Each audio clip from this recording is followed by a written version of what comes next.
So with our general aspects about ore deposits, and here we have a tin ore deposit. And we know by now that such a tin is one of these elements which can be enriched in this so-called horizon. Yeah? So and now we have here the situation. We have here a nice map. So when this tin ore deposit that is made, or that is from the so-called Zinnwald, that is in Germany, Zinn for tin and Wald for forest. And here we have such an overview map. So and then we have here an albite granite.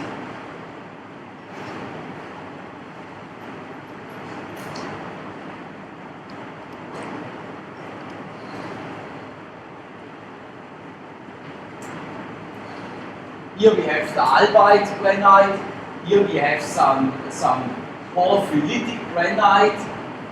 That is this one. And here we have some acid volcanics. So in such acid volcanics, these are here the country rocks, yeah. So I mean that is also a part from your work when you are doing some exploration work. It's not only geochemical analysis, it's also at the beginning of doing a map, yeah?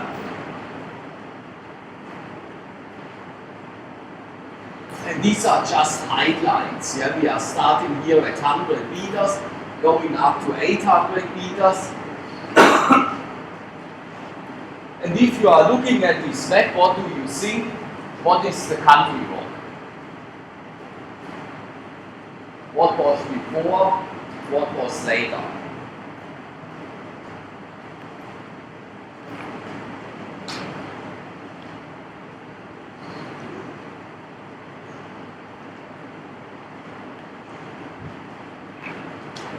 Well, what was formed first and what was formed later?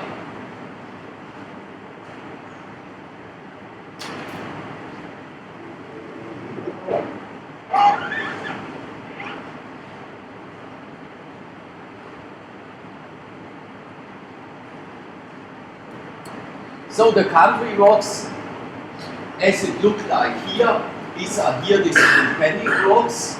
So and if we are talking about acid volcanic rocks, that means we have silica saturated rocks.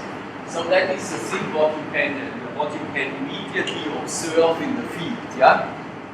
So and then we have here our albite granite, and here we have this porphyritic granite. So and these are plutonic rocks, and they have included in these acid volcanic rocks. So that means you are forming your so-called horizon here around the albite granite and here around the porphyritic granite. So if we have an albite granite, and this is a granite which does not have much feldspar, because otherwise we would just call it a granite. So and that is just from the bird's view. And if we are starting here at 100 meters, going up to 800, that means we have here a small hill. Yeah? So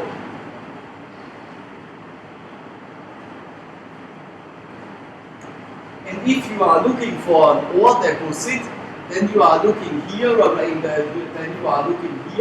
especially at your albite granite and the porphyritic granite, and there you are looking in the contact zone, yeah.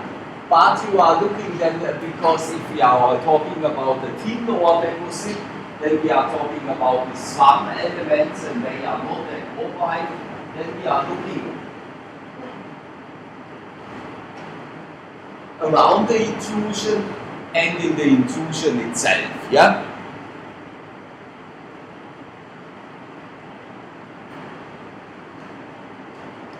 And you are looking at then also for smaller mainlands.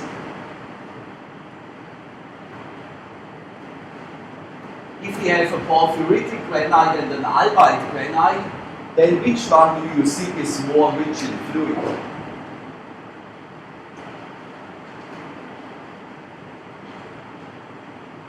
It is actually rough to say,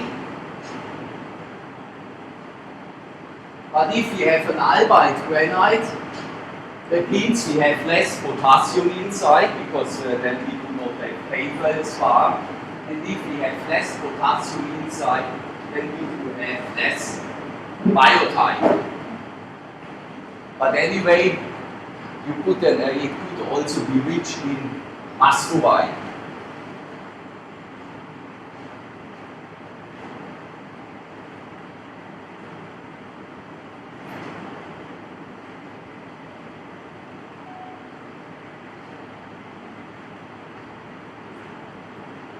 So and now some other very important thing, that is now a very important diagram. And if I would be you, then I would print out this diagram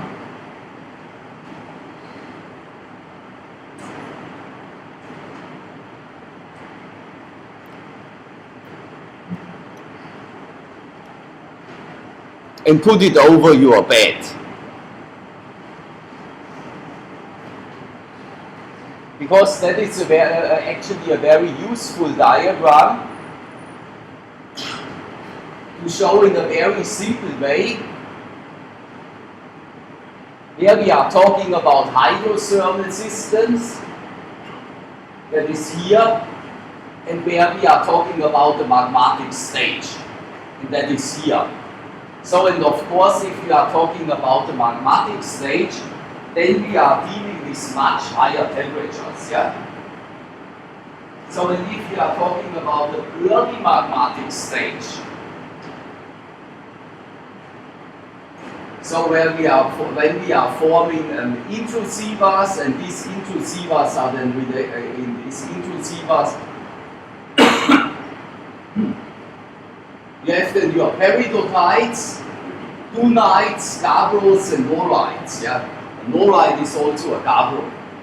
So in there we have the mafic dark and heavy, mafic dark and heavy, low viscosity magma. Yeah? We are doing this later on in class, how the viscosity is related to a mafic belt compared to a felsic belt. So and if we have a low viscosity, if we have this mafic dark belt, which is very heavy, it has a high density, yeah? Then we are starting here at 1600 degrees, going over 1500 to 1200.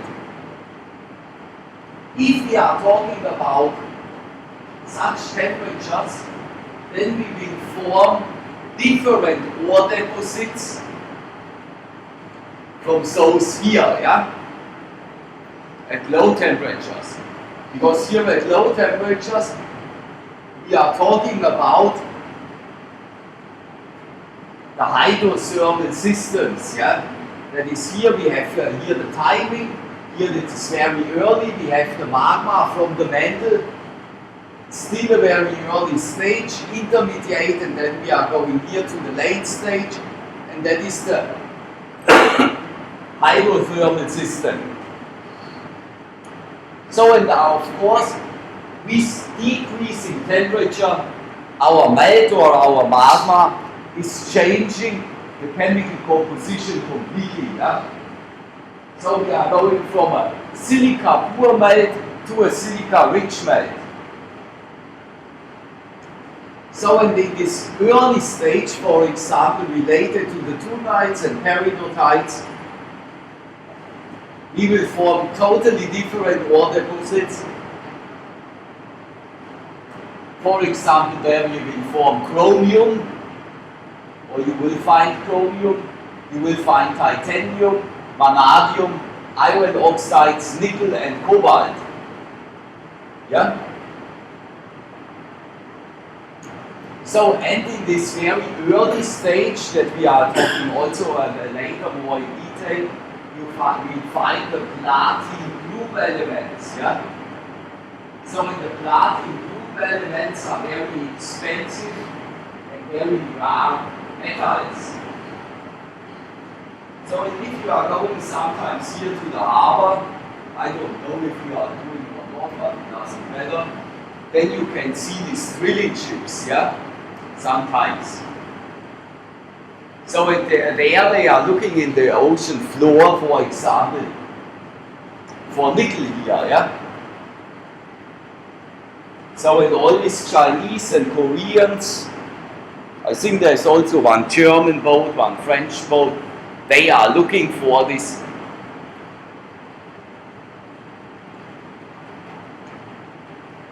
very expensive, rare metals.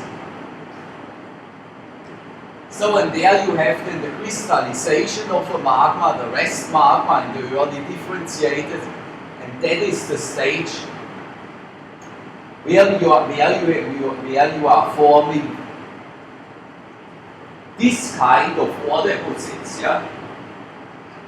So in the very famous chromium ore deposit, that is the Bushveld in South Africa, here it is written, yeah. So in the Bushveld complex in South Africa, that is a huge chromium ore deposit, yeah. And that is not on the sea floor, that is just how is it called? A continental, a layered intrusion, and that is here, there, a continental flat basalts. So about continental flat basalts, we will also talk then in the ES301. So it is always good if you guys visiting both classes. So anyway, we are cooling down here, and then we have a residual melt. So in the residual melt, that is then here we are starting at 900 degrees, 1000 degrees, 900 degrees. There we are forming the other rocks, yeah. There we have andesites, dacite, that is the volcanic equivalent. Here we have the plutonic equivalent, yeah. There we have the diorite, the quartz diorite, monzonite, and the quartz monzonite. And if you are looking here at Wikilevu, there you can find some diorites, yeah. So and if you are looking here at Wikilevu, we can find copper, yeah. So that is can then be associated to a diorite. So and that means if you are running around on your table or this graphic, then in a medium stage where you have a residual melt, you will form wolfram, molybdenum, tin, copper, zinc, lead, manganese.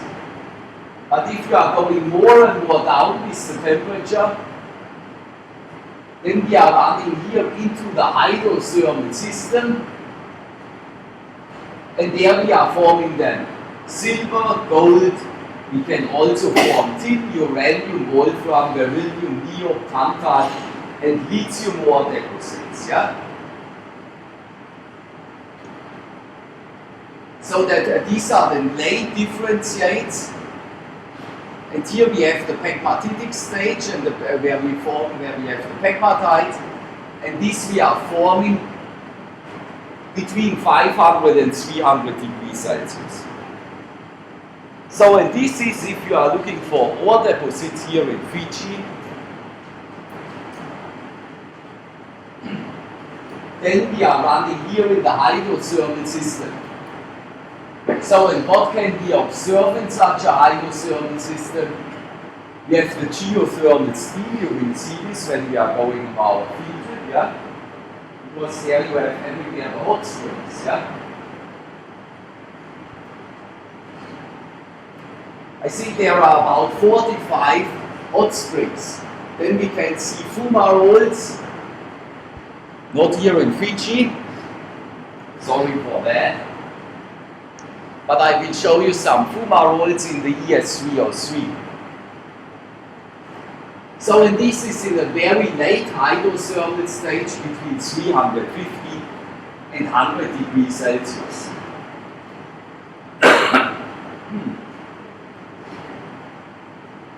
So if you are talking about the fluid, then in the hydrothermal system we are talking about meteoric water.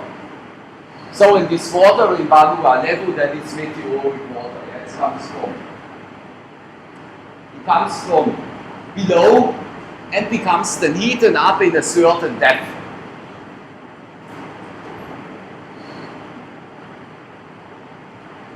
So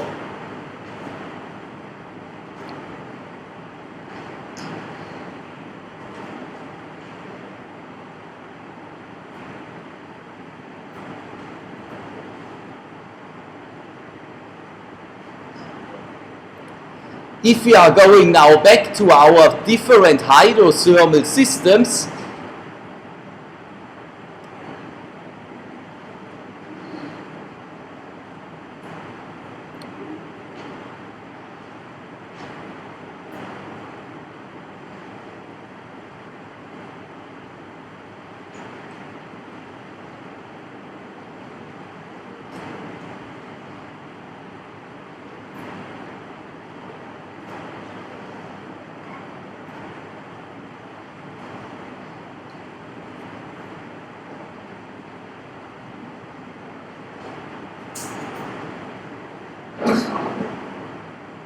then we should actually get a nice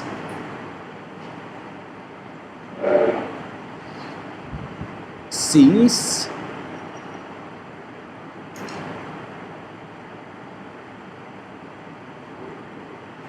But I cannot find it here. Maybe it is here.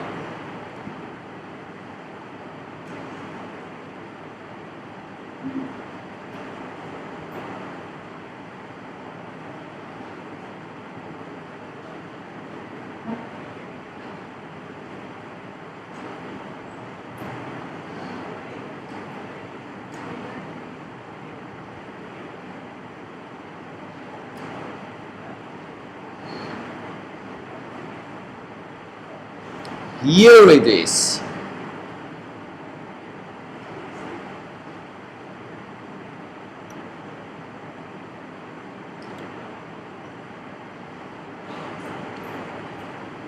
So, the hydrothermal system can be subdivided, yeah? So, and unfortunately that is now written in German, but it doesn't matter because I can translate it for you. So, the hydrothermal system can be subdivided. You will find it in the English version and written in English, but I cannot find it here now. So, and the first thing in the hydrothermal system, that is the katathermal system. Katathermal, you can just write it down like it is written here, because it is in German and English the same. That is the katathermal system, and the katathermal system takes place between 600 and 400 degrees Celsius. So, and that is a late magmatic system. So, and in this katathermal system, we can then enrich tin, arsenide, wolfram, telluride, molybdenum, gold, but as well copper, lead, zinc, and iron. So, if you are going to the Wauta mine, there you can find telluride as well, yeah, together with the gold. But the telluride concentration is less, so they are mining here actually only the gold as far as I know, yeah. But maybe I'm wrong. So, and then we have the mesothermal system. And the mesothermal system takes place at around 300 degrees Celsius, yeah? We are just cooling down. So, and there we have the fluid as a very less magmatic signature. So, and if we are talking a fluid having a less magmatic sign nature, then it is a meteoric fluid, yeah? So,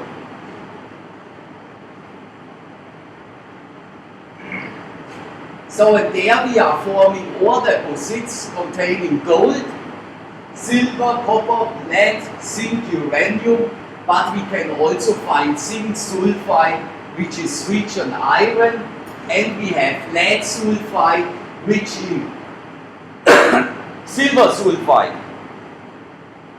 So you will find there then some other deposits. So and then we have the epithermal system, 100 to 200 degrees Celsius. Then the fluid is meteoric, and the intrusion works as the heat source. Yeah. So and that is actually the mesothermal system, and the epithermal system. That is actually this. What we are expecting in Vanua level, yeah? Because the water is still boiling when it comes to the Earth's surface, yeah? So it must be below much hotter. So and then we have last but not least the telethermal system between 50 and 100 degrees Celsius. We have there just some formation water as a fluid. Ore deposits are zinc, cadmium, germanium, quecksilver, zinc sulfide, but you can also find some indium. So and these are the different hydrothermal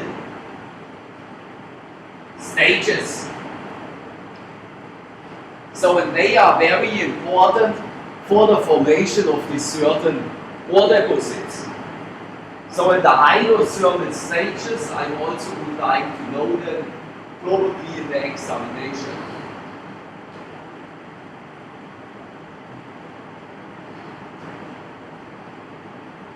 So but now we are doing another funny thing.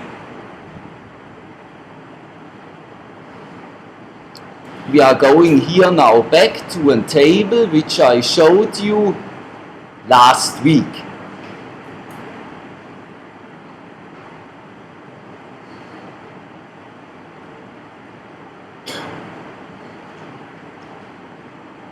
So I showed you last week this kind of diagrams, yeah, where we have make a mineralogical model estimation like Neil showed you yesterday, yeah? Halfway. But at least you got it roughly what he showed you, yeah? So and he showed it to you just using a peridotite, yeah? That was an airsolite. So and there one can do some model estimations, one can do some calculations. And then one can figure out is there a tin ore deposit and wolfram. Yeah, we did it last week on this examination. Yeah.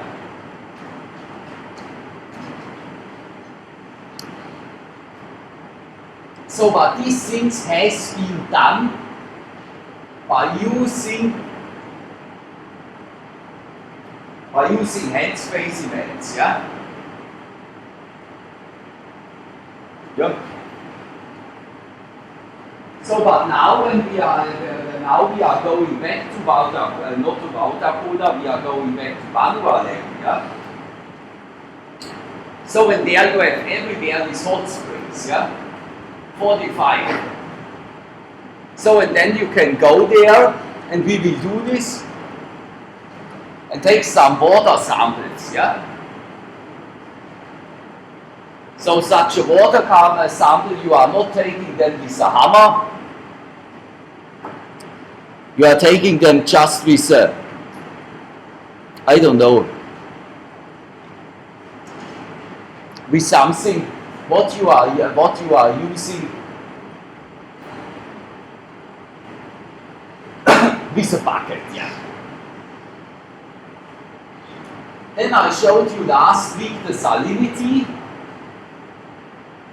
The salinity you can measure then by using this water which you are sampling somewhere in Bandra level. Yeah? You can measure the salinity. There are just equipments around. Then you can measure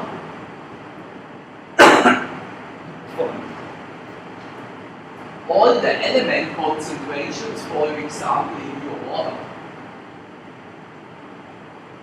So, and I mean there is not too much potassium and sodium inside, so it's just, for example, in parts per million. But you can measure all the elements, the whole periodic table you can measure them.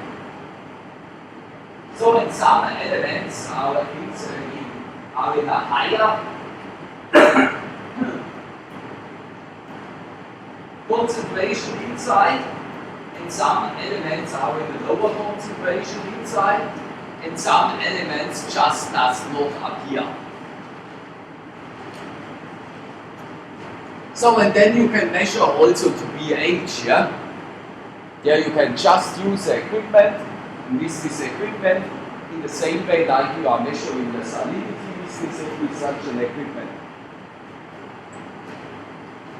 You can then measure the pH.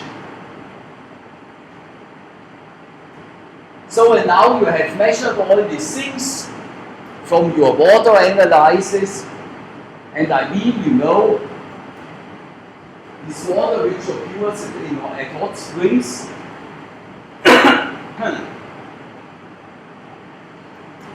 they are in contact with the hot rocks below the Earth's surface from the intrusion, yeah? So, because otherwise you would not heat them up.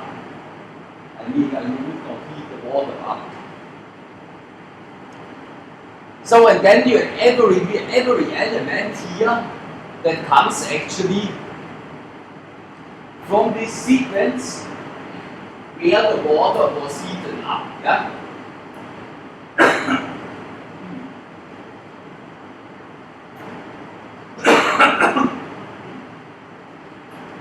So, and all elements from this, and these elements are sitting then in minerals, yeah, you know this by now.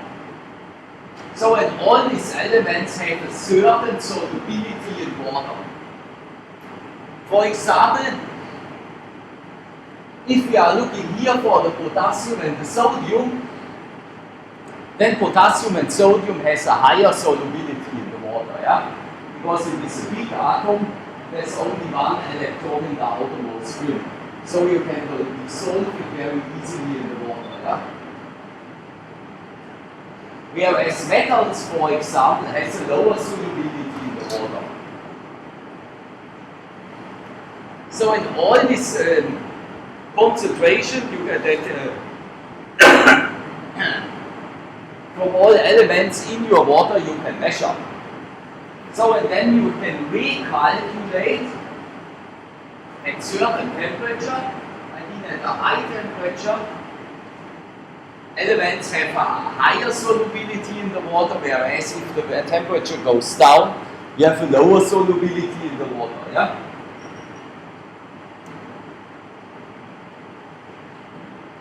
And then you can recalculate only by using your water sample, you can recalculate such diagrams, and then you know what type of rock has heated up your water, yeah? And then you can recalculate what kind of ore deposits you might be find.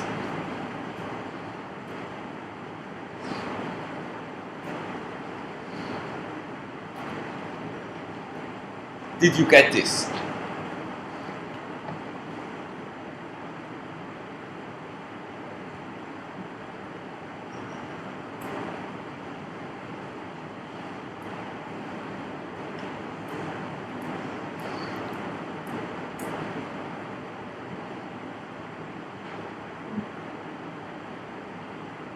This was now the very important table.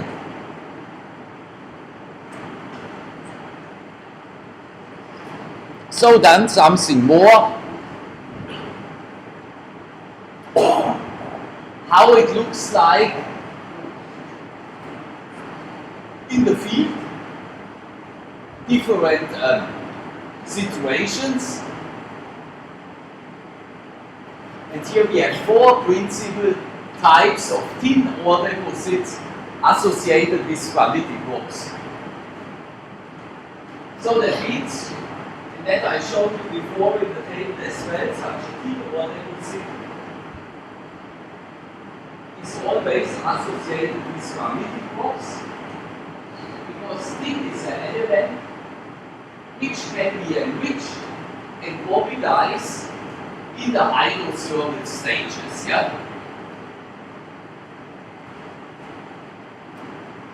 So then they can occur in these sheeted vein systems.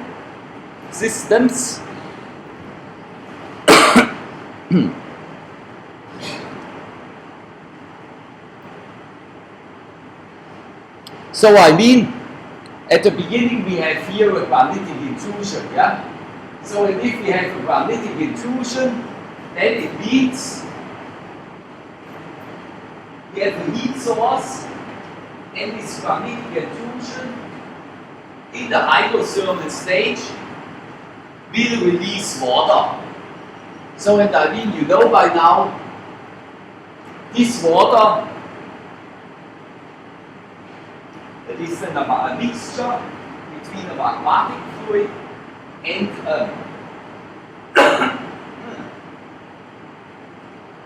between a magmatic fluid and a meteoric fluid. So that different things can happen. You are forming here your sheeted vein system. Yeah? I told you this by now a lot of times. And in this sheeted vein system, which are formed during the hydrothermal stages, you will form these veins, vein beds. They are close to the intrusion, maybe 10 centimeter wide. And if you are going more and more far away from your intrusion, then they are probably only a few millimeters wide. Then you have here your sheeted horizon. There you can form also your thin ore deposit. That was the situation what I showed you before in this example from Germany. Then you are forming in your sheeted horizon, you are forming your thin ore deposit close to the contact with your conduit rocks. So then you can make a replacement. That means you had before somewhere tin or tin chloride, something like this. So when this becomes then reactivated, and then you will form your tin ore deposit somewhere else, yeah? So, or you have an explosion. Such an explosion you can have, for example, if your granitic belt from your intrusion comes just in contact with water, yeah?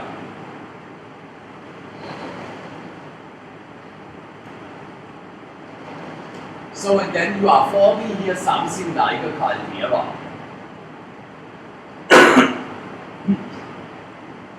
So, and these are then four different methods to form, for example, a tin ore deposit. But not only a tin ore deposit, also all these other ore deposits which are related to the formation stage of tin, for example. Yeah? So, and therefore you have to walk around with your hammer and hammering all the rocks which you can find, making a map, and then you have to take some samples.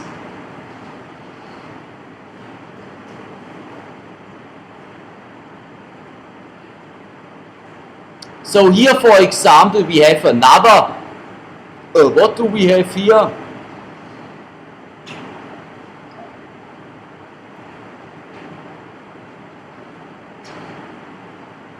Thin ore deposit, but that doesn't matter if this is now a thin ore deposit or a nano ore deposit, but at least it is not a chromite ore deposit.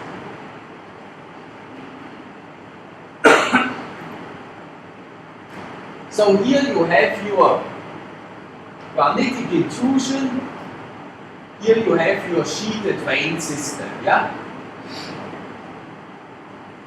So and along this sheeted vein system, in this example, you will then start to mine, yeah? So but that is an underground mining, yeah?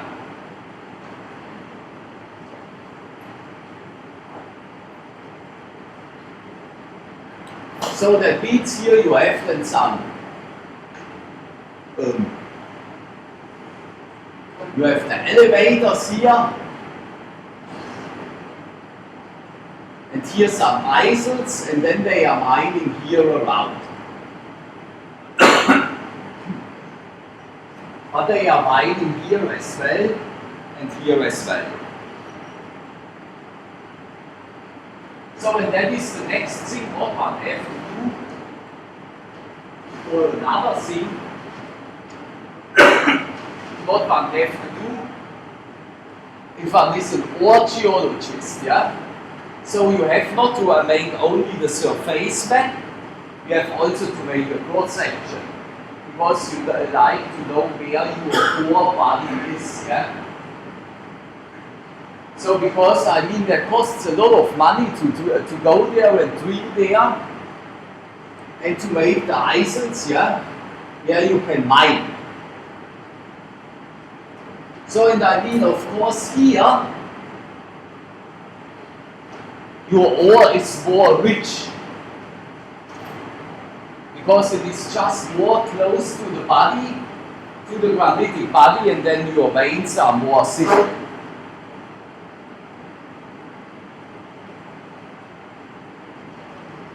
So,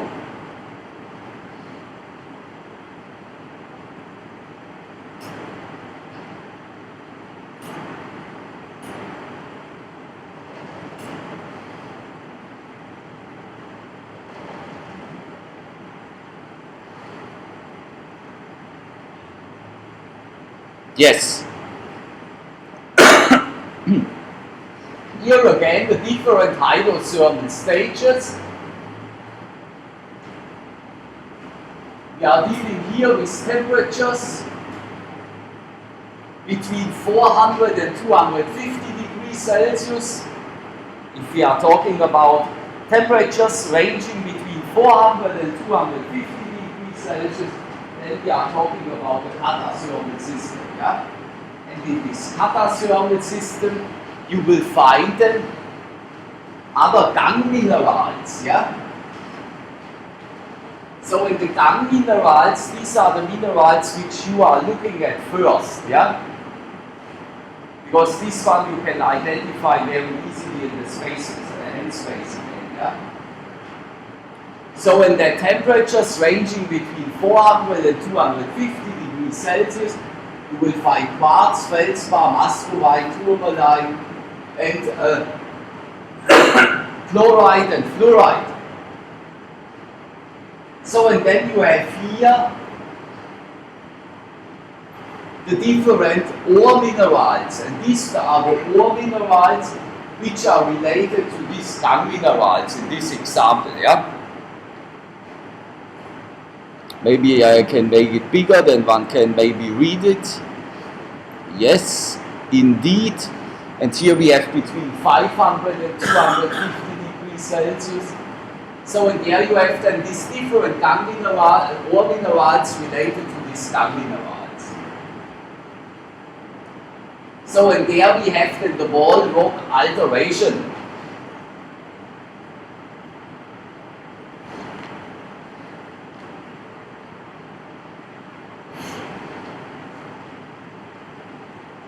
That means here you have your vein.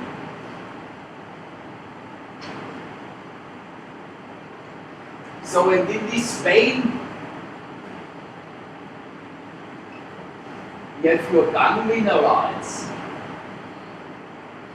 So then here around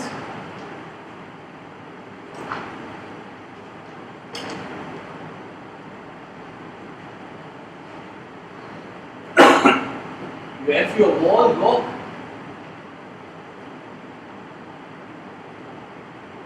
Alteration. Yeah. So and ID that is close to the gang. So and here you have then your ore minerals. As well as here a little bit.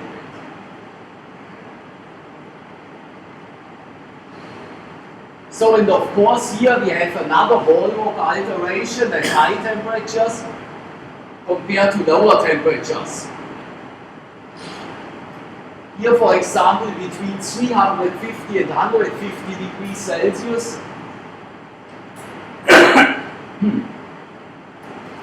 the gang minerals are the quartz, fluorite, hematite, barite, and carbonates. So here we do not have any hematite. And you know the hematite, you notice that is an iron oxide, and it's very easy to identify. Therefore, over here we will then find other ore minerals. We have here the pyrite, chalcopyrite, galena, sphalerite, and some others. It's here the gang minerals. We have then silification, we have chloridization, and we have hematization. Going again down with the temperature, at 150 degrees Celsius, talking about the late stages, then we have here the gang minerals, quartz, fluorite, hematite, barite, and some others, and different ore minerals, yeah? So, and that was it then for today. Then see you then on Friday, and I know most of you I will see tomorrow, yeah?